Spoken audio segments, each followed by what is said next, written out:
As a result of the violence and bloodshed caused by Islamist militant group Boko Haram, Nigeria's government's counter-terror office is set to implement several programs. These programs aim to battle for hearts and minds against Boko Haram. They include anti-radicalist school programs in the north and northeast, specially placed imams who will preach a more moderate version of the Quran than the one subscribed to by Boko Haram leader Abu Bakr Shekau, and rehabilitation of prisoners through education and development projects for the northeast.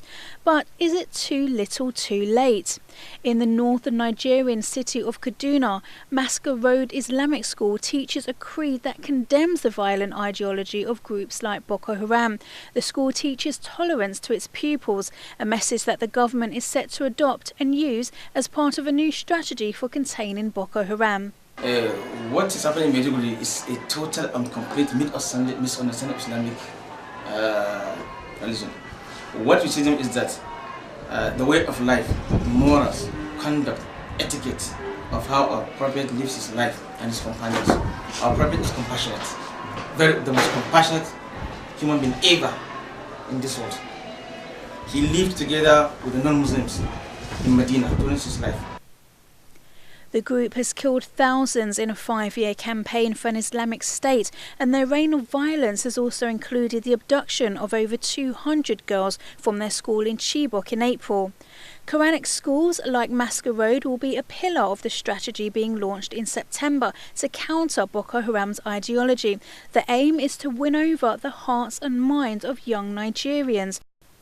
Boko Haram is suspected of being behind suicide bombings that killed 82 people in Kaduna last week, including one against a Muslim cleric about to lead a public prayer. Boko Haram means Western education is sinful in Hausa, the dominant language in Nigeria's mainly Muslim north. Boko Haram have been very clear as to the aspects of Western education that they are against. They do not like the theory of evolution because they believe that life is a gift from God. They don't like the theory of evaporation because they believe that rain again is a gift from God. They don't like certain subjects that are taught in school.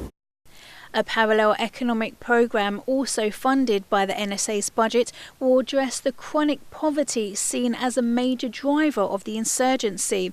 Add poverty into the mix, as in Nigeria's troubled northeastern Borno state, and it's not hard to see how Boko Haram finds young recruits.